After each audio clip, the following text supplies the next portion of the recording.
Hello and a very warm welcome. This is the news on NTR International. My name is Justin Bemuye, and here are the top stories.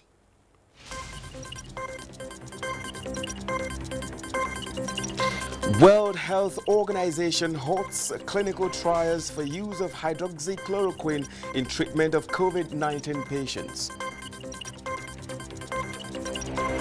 Medical experts urge Nigerians not to lose sight of other childhood killer diseases amidst battle against COVID-19. Plus, National Assembly supports the presidential decision of forensic audit of Niger Delta Development Commission.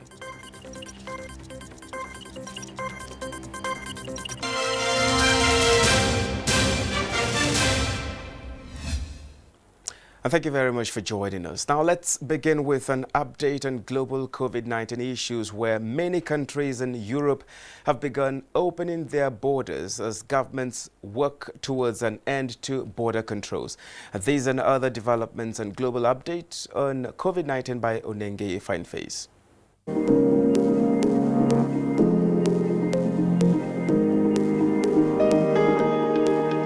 Nigeria Center for Disease Control, NCDC, Monday reported 229 new cases of COVID-19 in Nigeria.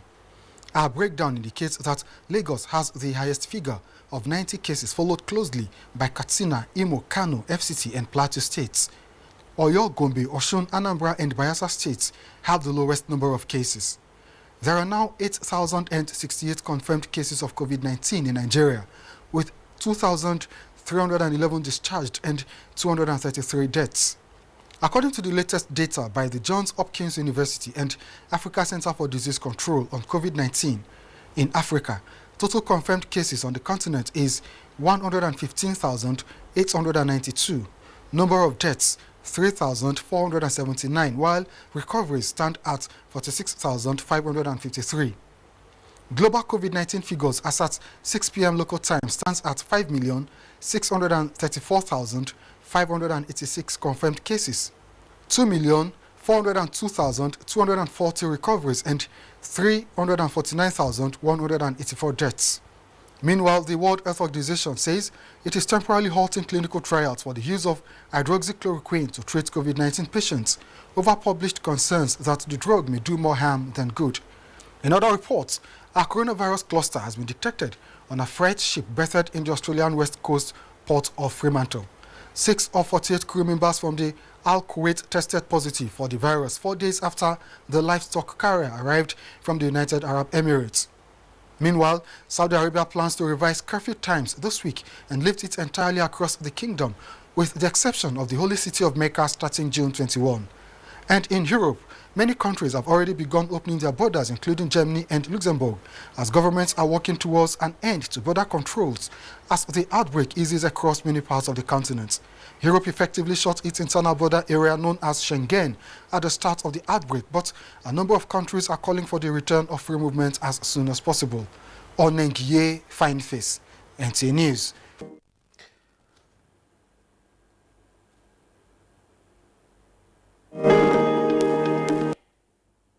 Now, the rising paradox of infectious frontline health care workers from COVID-19 has continued to engage relevant institutions from materials, support and insurance cover as professional health bodies move to discover antidote for the defeat of the global coronavirus pandemic.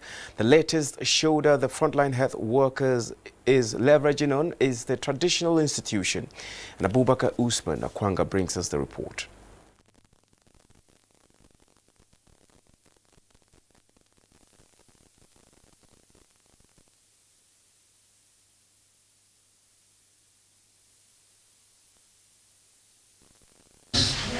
To this committee, by the grace of God, we are going to do 100%. So we have a budget of about 5 billion, Your Highness. And what do we want to do with these budgets? First of all, we want to do insurance coverage for all health workers. We know that material resources may matter, but human resources, the knowledge, and then the goodwill of the people also matters. And now still talking health, as Nigeria continues to battle with the coronavirus pandemic, Nigerians have been urged not to lose sight of the harmful effects of measles and other childhood killer diseases.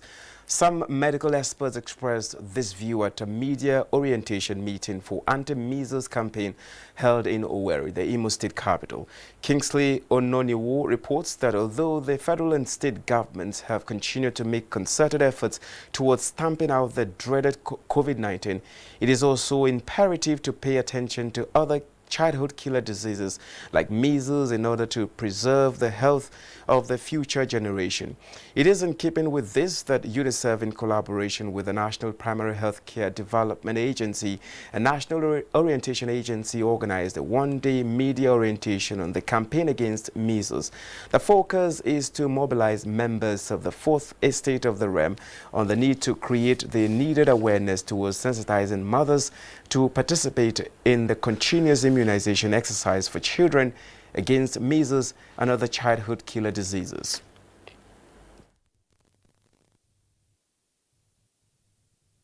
So we want the media to help in propagating this message that in spite of COVID-19 pandemic that had made people to lock themselves up, that there is still need for mothers and other caregivers to go to the primary health centers to assess immunization for their child who have gotten up to a certain age, because these vaccines are given at a certain age. If they don't assess this vaccination, it will have a very big negative impact on the child when he grows. The issue of immunization of children remains a routine thing at the primary health care centers situated all over our communities, all over our local government area. Imo State Immunization Officer Dr. Chibuzo Okoroama described measles as a highly infectious viral disease caused by the measles virus, which requires all hands on deck to be eliminated. An understanding on regular joint media and other stakeholder sensitization of the public and continuous immunization program against measles was reached at the end of the meeting. From health now to security, where the Chief of Air Staff, Air Marshal Sadiq Abubakar, has commended air officers and men of the Nigerian Air Force for their unwavering commitment to nib in the bud activities of insurgents that have bedeviled the northeast region of the country in the past. Simon Archer reports that the Chief of Air Staff stated these are the Salah lunch organized to honor officers of 153 Base Service Group Yola in the spirit of Eid al-Fitr. The Eid al-Fitr luncheon, unlike in the past, was commemorated in observance with COVID-19 protocol so as to prevent any unforeseen contingencies in cognizance with the global fight against coronavirus pandemic.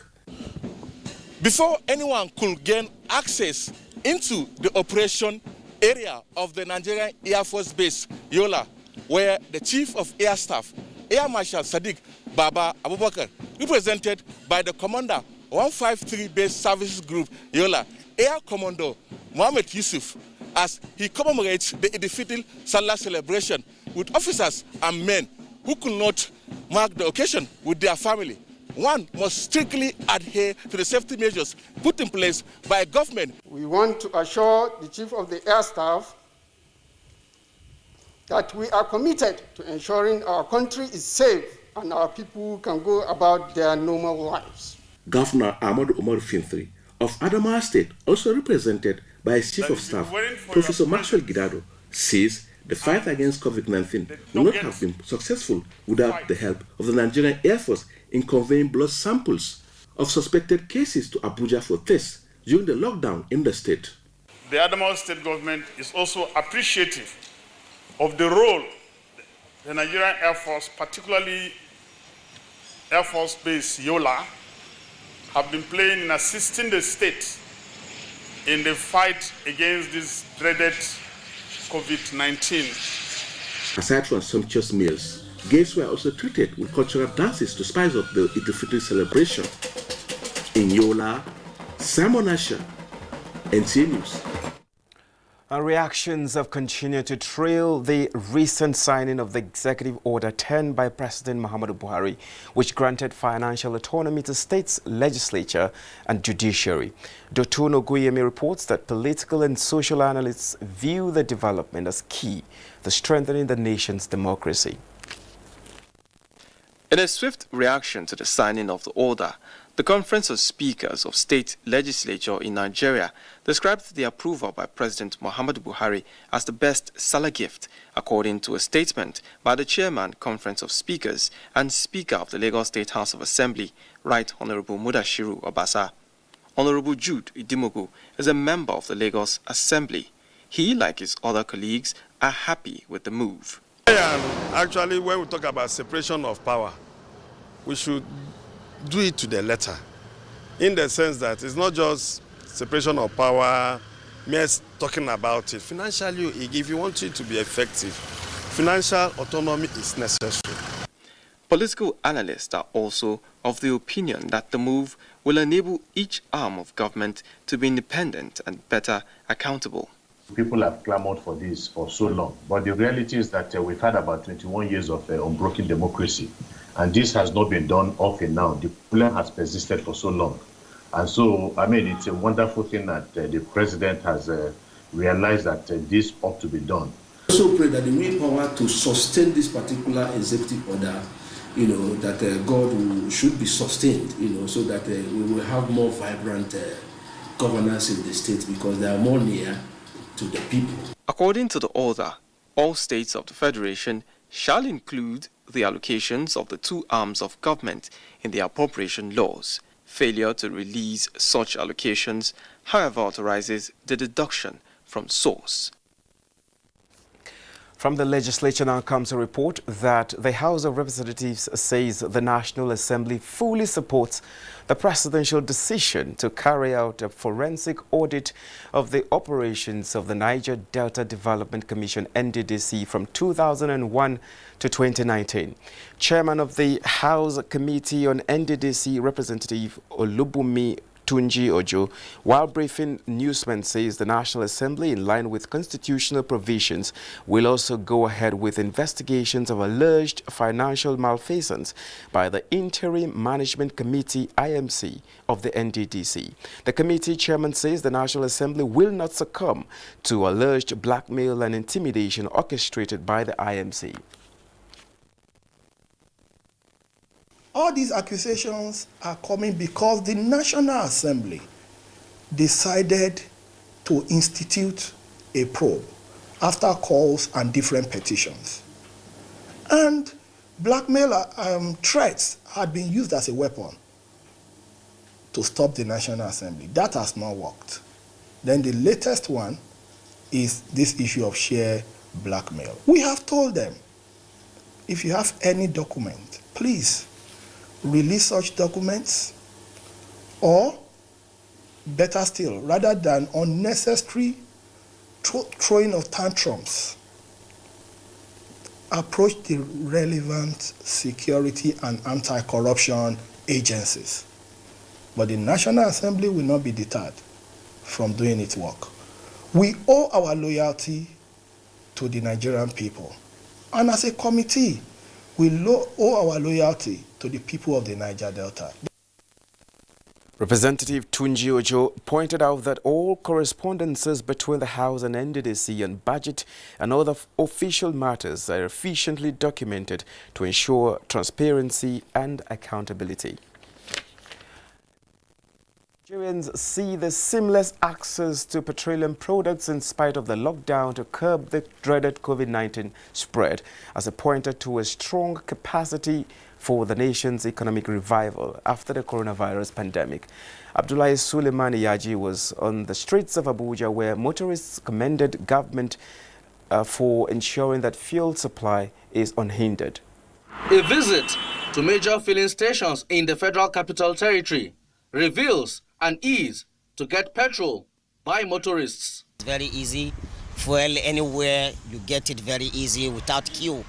So we thank the government and the way things are getting easier. Oh my God, I love Nigeria so much. In fact, I can't even get out of this country. You know why? Because the fuel here is perfect, it's sharp. Even with the lockdown, we were lucky enough that the filling stations continued working. So fuel has not really been a problem for us.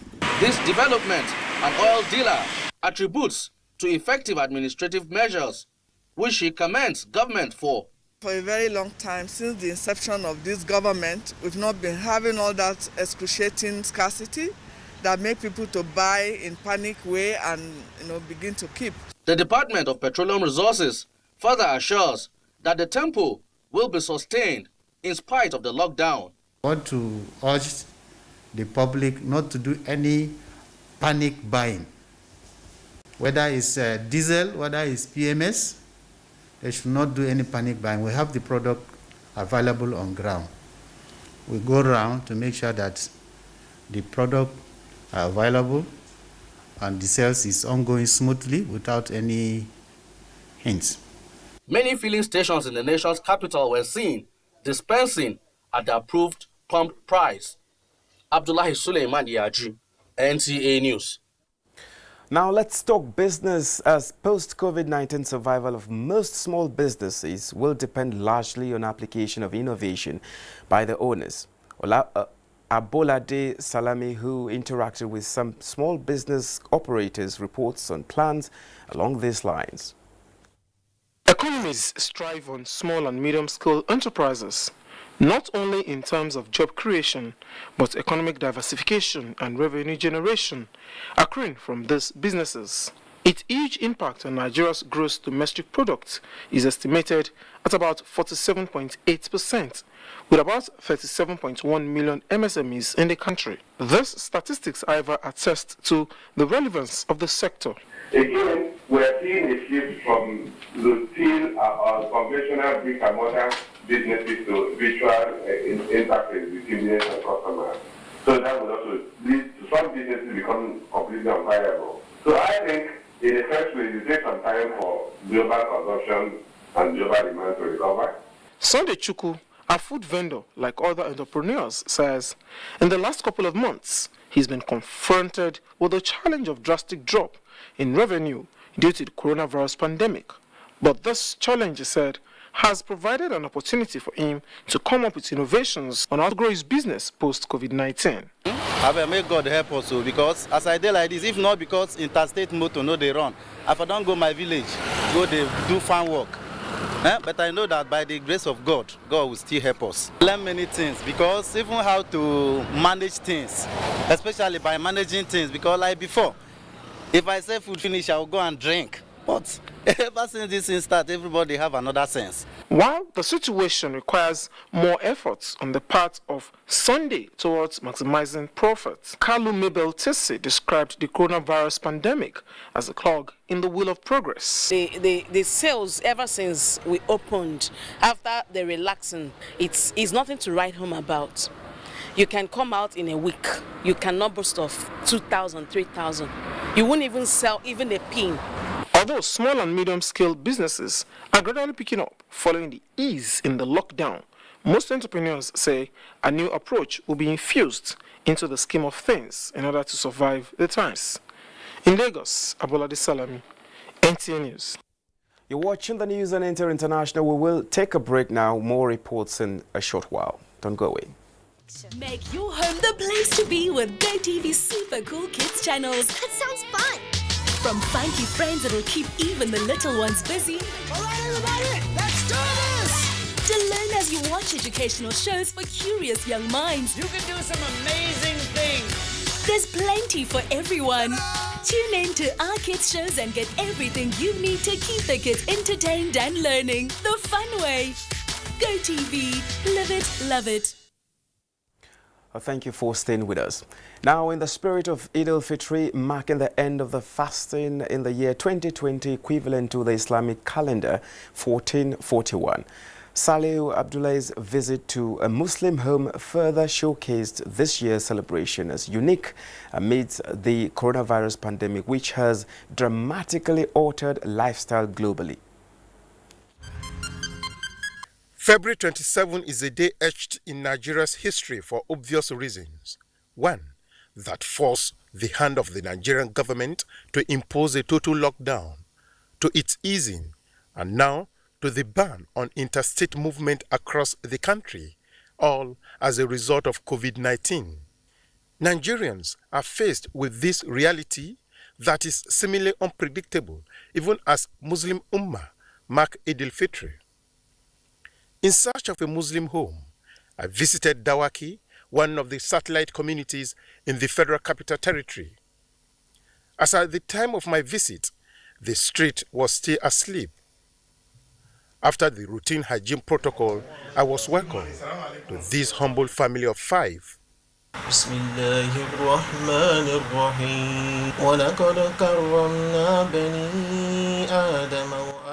The ambience of a visitor to the home obviously woke up Zahir and Zinat as they proceeded to join their uncle in performing their morning obligatory duty.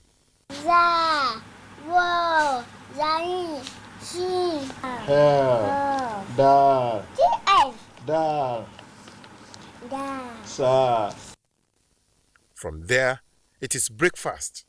For the family of Akim Olakpade, living a private life has become dramatic. Food is now indoor from kitchen, so it has really been a hectic, and I think I need to give it to their teachers. They're really trying. You just have to start cooking like up to 7 times, 6 times, because after cooking this, Mommy, I want this, Mommy, not this, Mommy, I want that. Children, playground, adults play, just kind of fun game. We really miss that game. Usually be routine. And after then, you can resort back to different parks in Abuja and have outing experience like. So everything is miss out. Fortunately, after several hours, the NTA crew were the only guests entertained in this home and the compound housing 10 flats. To this family and others, there is a lot to talk about.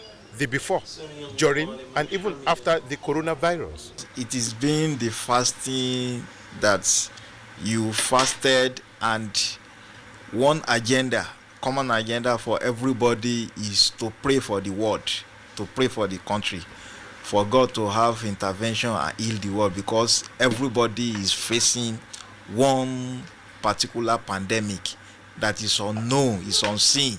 Even our neighbors, though, they sometimes don't even want to come close to us or even make their children come to our own house. We the same thing, It has not been easy, but we have to cope because of the present situation at hand.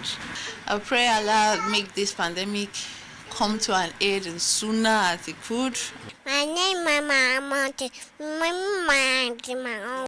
The anthem has become, "Oh God, save us." And so I joined to make a wish that God Almighty should bring to an end the coronavirus pandemic so that the family of Akim Olakpade and indeed Nigerians will resume their normal lives. In Abuja, Salihu Abdullahi, NTA News. We now move to Kebbi State, where the government has received another set of 83 Almajiri deported to the state by Kano State government. The Commissioner for Health and Chairman, State COVID-19 Task Force, Jafar Mohammed, who received the deportees, described the effort as a giant stride to curtail the spread of COVID-19 in Northwest region. Usman Abdullahi Shehu has more.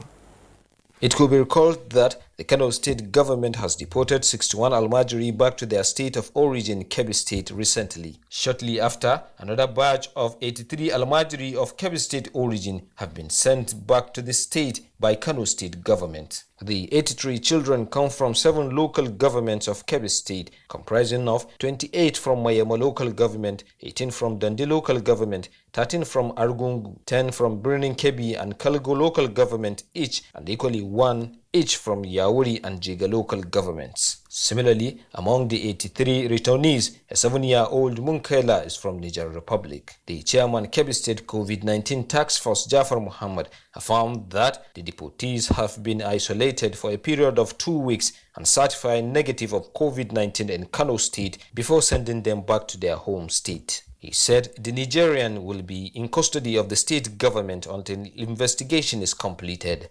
He cannot be able to express more clearly but he will be within the custody of Kebbi State.